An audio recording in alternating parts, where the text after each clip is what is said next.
안녕하세요. 자유를 꿈꾸는 옆프리입니다. 저는 현재 혼자 살고 있는 6년차 직장인이고요. 제가 29살 때까지는 부모님이랑 이제 함께 살면서 열심히 종잣돈을 모으다가 2021년 작년에 30살이 되면서 독립을 하게 되었습니다. 그래서 현재는 주거용 오피스텔에 거주를 하고 있고요. 자가인데 대출이 좀 많이 껴있기 때문에 대출 이자랑 관리비가 많이 나가고 있습니다. 여러분도 아시다시피 제가 또 몇 년간 가계부를 열심히 써왔기 때문에 2020년도에 부모님이랑 살 때와 2021년 독립을 하고 나서 혼자 살 때 생활비가 얼마나 차이가 나는지 한번 비교를 해보려고 합니다. 2020년 한 해 동안 월 평균 지출액 평균을 내봤고요. 2021년에도 똑같이 평균을 내봤어요. 그래서 지금 보여드릴 건데 사실 작년부터 꽤 많은 분들이 물어봐 주셨어요. 저처럼 이제 자취를 하고 싶은데 생활비가 얼마나 더 많이 나올지 몰라서 고민이 된다. 그래서 독립을 결정하시는데 참고가 되었으면 좋겠습니다. 총 10가지 항목으로 얼마나 차이가 나는지 우선 첫 번째로 식비를 먼저 보시면은 부모님이랑 살 때의 식비 평균은 약 92만 원이었고요. 자취할 때 평균은 약 31만 원이었습니다. 식비가 생각보다 크게 차이가 나지 않는데 보통 자취를 하면 당연히 식비가 훨씬 많이 나올 거라고 생각을 하잖아요. 일단 식료품은 확실히 부모님이랑 살 때는 거의 안 들고 자취를 할 때는 아무래도 마트에서 장을 보고 인터넷으로 밀키트를 사기도 하고 외식 배달이랑 카페 비용이 오히려 좀 줄어들었죠. 부모님이랑 살 때는 아무래도 늘 약속이 잡히면 밖에 나가서 사 먹는 경우가 대부분이었는데 제가 자취를 하면서 외식을 하기보다는 친구들을 집으로 초대해서 같이 밀키트를 만들어 먹는다던가 카페를 가는 대신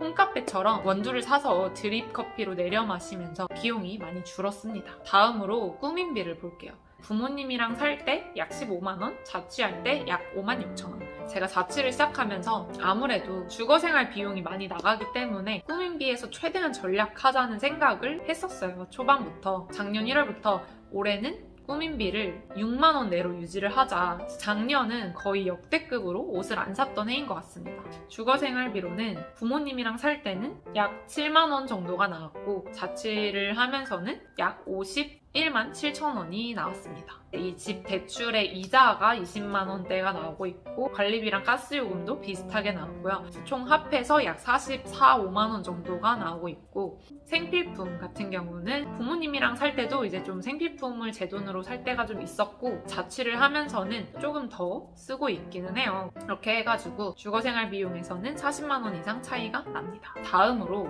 보험통신 부분을 볼게요. 아무래도 자취를 하면서 비용이 좀 늘었어요. 보험 같은 경우는 주택화재 보험을 새로 가입을 했어요. 그래서 이 돈이 더 나온 거고 폰, TV, 인터넷 비용 부모님이랑 살 때는 휴대폰 비용만 나갔는데 자취를 하면서는 TV랑 인터넷을 신청을 따로 했기 때문에 2만 얼마가 더 나가게 됐습니다. 다음으로 차량 교통 부분을 볼게요. 부모님이랑 살 때는 집에서는 뭔가 제 방에만 있으면 너무 답답하니까 친구들과 주말에 항상 어딘가를 가거나 이러면서 좀 교통비가 나왔는데 자취를 하고부터는 주말에 비교적 좀 덜 나가게 되더라고요. 약간 집순이가 됐습니다. 여가 비용 같은 경우는 2020년이나 2021년이나 코로나 때문에 둘 다 좀 지출이 적었습니다.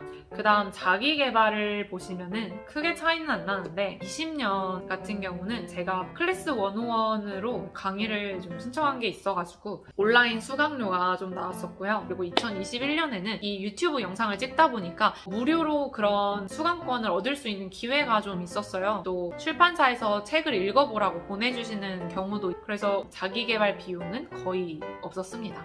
건강 부분에서도 사실 딱히 비교할 건 없고 2020년 같은 경우에는 작은 수술을 할 일이 있었어요. 그래가지고 병원비로 조금 나온 게 있었고 경조사 선물이랑 기타 항목은 그냥 같이 볼게요. 제가 2020년까지는 예비비를 따로 비축을 하진 않고 그때그때 쓰면은 지출한 걸로 잡았었어요. 근데 2021년 작년부터는 경조사 예비비로 5만 원씩 기타 예비비로 10만 원씩 올해 쓸 걸로 빼놓은 거고요. 작년에 쓸 거는 제가 작년에 돈 모으기 할 때 1월에 모은 돈은 없이 그냥 다 비상금으로 잡아놓고 목돈이 나갈 일 있으면 좀 썼었어요. 별도로 빼둔 돈이었기 때문에 따로 이 생활비에서 지출한 금액으로는 잡혀있지 않습니다. 그래서 총 지출한 금액의 평균을 보시면은 약 44만 3천 원이 차이가 나는데 사회 초년생이신 분들은 기회가 되신다면은 취업을 하고 최소 3년에서 4년 이상은 부모님이랑 살면서 종잣돈을 모으는데 열심히 집중을 하시면 좋을 것 같아요. 저도 이제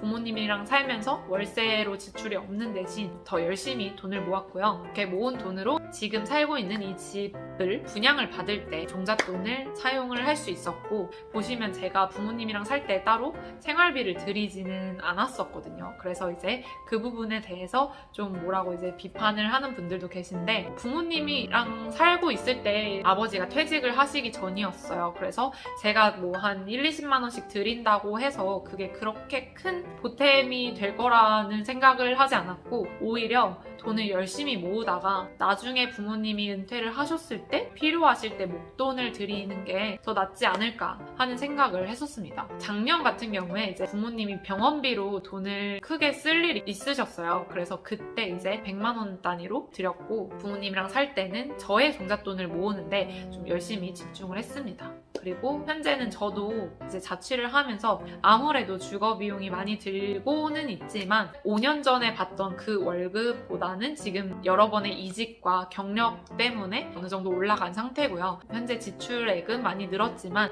그래도 최대한 급여의 60% 이상은 돈을 모으려고 그래서 여러분들이 이제 자취를 고민하는 분들이 계시다면 그런 참고할 만한 영상이 되었으면 합니다. 그럼 오늘 영상은 여기까지고요. 오늘 영상도 이렇게 시청해주셔서 정말 감사합니다. 경제적 자유를 누리는 그날까지 오늘도 다 함께 파이팅!